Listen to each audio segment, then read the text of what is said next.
नमस्ते दोस्तों।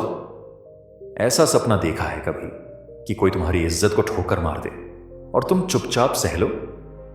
या फिर वो पल जब कोई तुम्हारे सामने हंसते हुए तुम्हारा मजाक उड़ाए और तुम्हारे पास कोई जवाब ना हो? अब सोचो, उस अपमान को अपनी ताकत बनाकर उसी इंसान को हैरान कर दो जो तुम्हें छोटा समझता था। आज हम बात करेंगे अपमान का बदला कैसे लें, वह भी महाभारत की उन कहानियों के साथ जो तुम्हारे रोंगटे खड़े कर देंगी। यह ऐसी कहानियां हैं जो सिखाती हैं कि इज्जत सिर्फ बचाई नहीं जाती, बल्कि उसे और ऊंचा किया जाता है चतुराई से, मेहनत से और हिम्मत से। दोस्तों, इस वीडियो के अंत तक आप बने रहिए, क्योंकि इस वीडियो से आपको बहुत कुछ सीखने को मिलेगा और साथ ही वीडियो को लाइक करके चैनल को सब्सक्राइब जरूर कीजिए। साथ ही कमेंट में हमें यह जरूर बताइए कि आप यह वीडियो कहां से देख रहे हैं। चलिए आगे की वीडियो शुरू करते हैं। बस 1 मिनट रुको। कल्पना करो, तुम हस्तिनापुर की उस भरी सभा में खड़े हो जहां द्रौपदी की साड़ी को खींचा जा रहा है। चारों तरफ सन्नाटा, बड़े बड़े योद्धा चुप और दुशासन का हंसी का ठहाका गूंज रहा है। लेकिन तभी एक चमत्कार, साड़ी अनंत हो जाती है और दुशासन थककर जमीन पर गिर पड़ता है। यह सिर्फ द्रौपदी की जीत नहीं थी दोस्तों, यह था अपमान के खिलाफ एक ज्वालामुखी का फटना। उस दिन द्रौपदी ने कसम खाई और उस कसम ने कौरवों का पूरा वंश हिला दिया। क्या तुम भी अपने अपमान को ऐसी ताकत बना सकते हो?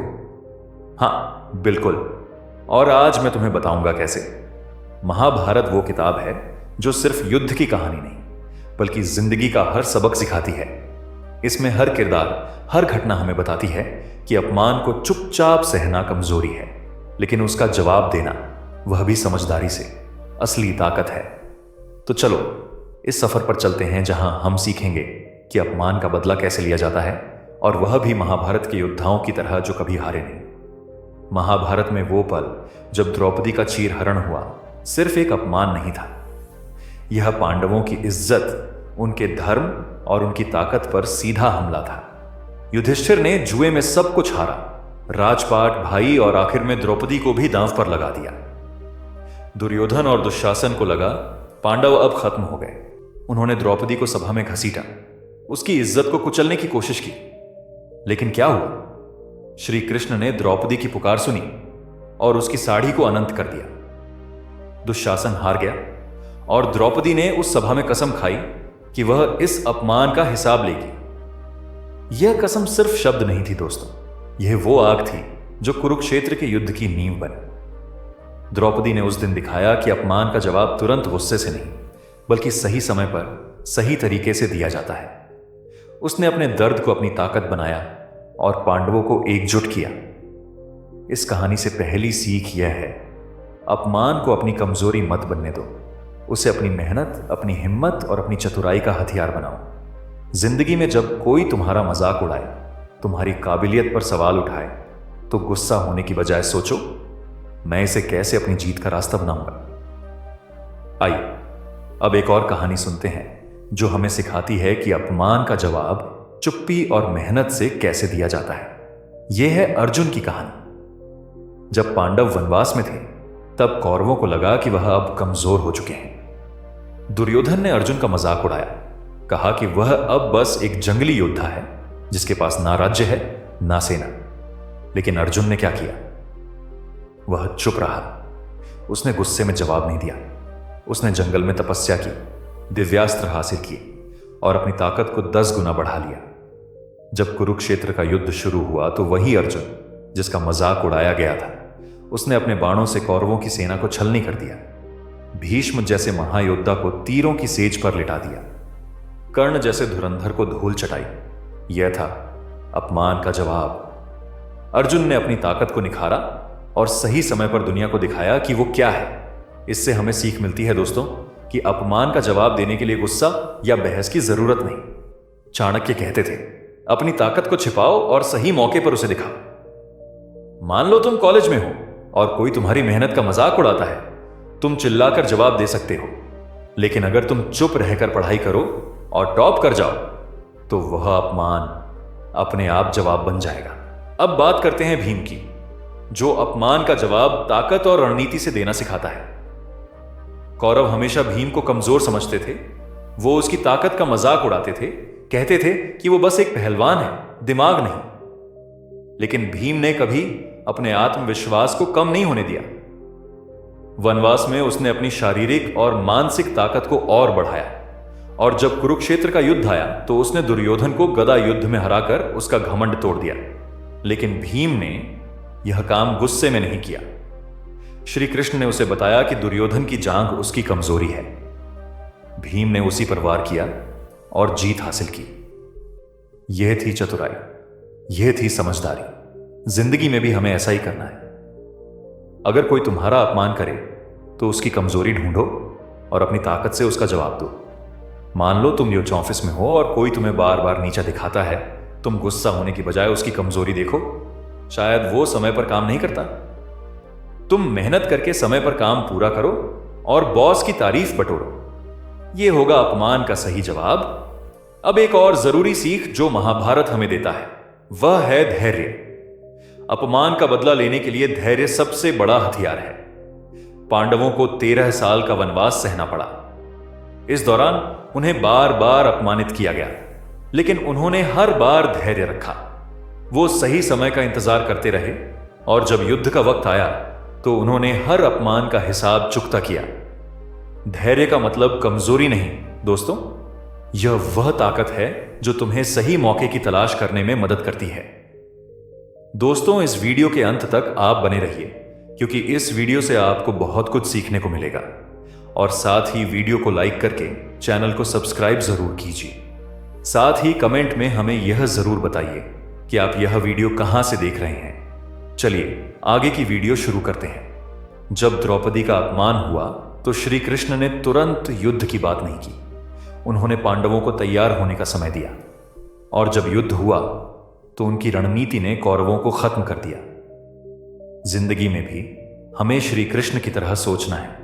अगर कोई तुम्हारा अपमान करे तो तुरंत जवाब देने की बजाय सोचो इसका जवाब कैसे देना है। अब एक और कहानी जो हमें सिखाती है कि अपमान का जवाब चतुराई से भी दिया जा सकता है। यह है शिखंडी और भीष्म की कहानी। कुरुक्षेत्र में भीष्म कौरवों की सबसे बड़ी ताकत थे। कोई उन्हें हरा नहीं सकता था। लेकिन पांडवों को पता था कि भीष्म का एक नियम है, वह किसी महिला या नपुंसक के खिलाफ हथियार नहीं उठाएंगे। पांडवों ने शिखंडी को अपने पक्ष में लिया, जो पहले जन्म में महिला था। युद्ध के 10वें दिन अर्जुन ने शिखंडी को अपने रथ के सामने रखा। भीष्म ने शिखंडी को देखा और अपने नियम के कारण हथियार डाल दिए। अर्जुन ने मौका पाकर भीष्म पर तीर चलाए और उन्हें युद्ध से बाहर कर दिया। इससे सीख यह है, अपमान का जवाब देने के लिए दुश्मन की कमजोरी को समझो। कौरवों ने पांडवों का बार बार अपमान किया, लेकिन पांडवों ने चतुराई से उनकी सबसे बड़ी ताकत को ही उनके खिलाफ मोड़ दिया। जिंदगी में भी हमें ऐसा करना है। अगर कोई तुम्हारा अपमान करे तो उसकी कमजोरी ढूंढो। मान लो स्कूल में कोई तुम्हें चिढ़ाता है, तुम उससे लड़ सकते हो। लेकिन अगर तुम देखो कि वो पढ़ाई में कमजोर है तो तुम मेहनत करके उससे बेहतर रिजल्ट लाओ, वो अपने आप चुप हो जाएगा। अब बात करते हैं आत्मविश्वास की। महाभारत में पांडवों को बार बार अपमान सहना पड़ा, लेकिन उन्होंने कभी अपना आत्मविश्वास कम नहीं होने दिया। युधिष्ठिर को धर्मराज कहा जाता था, लेकिन जुए में हारने के बाद लोग उनका मजाक उड़ाने लगे। फिर भी युधिष्ठिर ने अपने धर्म और आत्मविश्वास को नहीं छोड़ा। जब युद्ध का समय आया तो युधिष्ठिर ने अपनी सेना का नेतृत्व किया और कौरवों को हराया। यह आत्मविश्वास ही था जिसने उन्हें अपमान से ऊपर उठाया।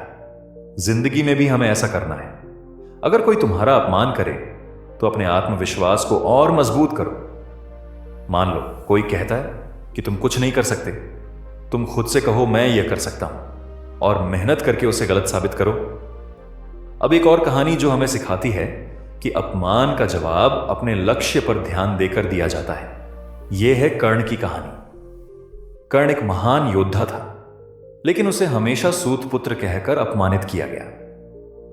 द्रौपदी के स्वयंवर में द्रौपदी ने उसका अपमान किया और कहा कि वह सूतपुत्र है, इसीलिए हिस्सा नहीं ले सकता। कर्ण ने उस अपमान को भुलाया नहीं। उसने अपनी कला को और निखारा और कौरवों का सबसे बड़ा योद्धा बन गया। हालांकि कर्ण की कहानी दुखद है क्योंकि वह गलत पक्ष में था, लेकिन उसने दिखाया कि अपमान को मेहनत और लक्ष्य से जवाब दिया जा सकता है। जिंदगी में भी हमें ऐसा करना है। अगर कोई तुम्हारा अपमान करे तो अपने लक्ष्य पर ध्यान दो। मान लो तुम एक बिजनेस शुरू करना चाहते हो और कोई कहता है कि तुम फेल हो जाओगे। तुम उसकी बात सुनने की बजाय अपने बिजनेस पर मेहनत करो और सफलता हासिल करो। यह होगा अपमान का सबसे बड़ा जवाब। अब बात करते हैं क्या नहीं करना चाहिए। महाभारत हमें सिखाता है कि बदला लेने का मतलब हिंसा या गुस्सा नहीं है। पांडवों ने कभी गुस्से में फैसला नहीं लिया। वह हमेशा श्री कृष्ण की सलाह मानते थे और सोच समझकर कदम उठाते थे। जिंदगी में भी हमें ऐसा करना है। अगर कोई तुम्हारा अपमान करे तो गुस्से में जवाब देने की बजाय शांत रहो। गुस्सा तुम्हें कमजोर बनाता है, लेकिन शांति तुम्हें ताकत देती है। मान लो कोई तुम्हें गाली देता है, तुम गाली देकर जवाब दे सकते हो, लेकिन अगर तुम शांत रहकर उसकी गलती को सामने लाओ तो तुम ज्यादा समझदार दिखोगे। अब एक और किरदार, अभिमन्यु। कौरवों ने चक्रव्यूह में उसे फंसाकर उसका अपमान किया और मार दिया, लेकिन अभिमन्यु की मौत ने पांडवों को और मजबूत किया। अर्जुन ने अपनी गलती समझी कि उसने अभिमन्यु को पूरी तरह तैयार नहीं किया और फिर कौरवों को और तेजी से हराया। जिंदगी में भी हमें अपनी गलतियों से सीखना है। अगर कोई तुम्हारा अपमान करे तो सोचो, क्या तुमने कोई गलती की जिसकी वजह से यह हुआ? अगर हां तो उसे सुधारो और बेहतर बनो। अब बात करते हैं दोस्तों और सलाहकारों की। महाभारत में पांडवों के पास श्री कृष्ण जैसे सलाहकार थे जिन्होंने हर कदम पर उनकी मदद की। जिंदगी में भी हमें ऐसे लोग चाहिए जो सही सलाह दें। मान लो कोई दोस्त तुम्हें अपमानित करता है, तुम अपने परिवार या सच्चे दोस्तों से सलाह लो। वो तुम्हें सही रास्ता दिखाएंगे। अब माफी की बात। महाभारत में युधिष्ठिर ने युद्ध के बाद कौरवों के परिवार को माफ किया। यह उनकी महानता थी। जिंदगी में भी अगर कोई माफी मांगे तो उसे माफ कर दो, लेकिन अगर वह बार बार अपमान करता है तो उससे दूरी बना लो।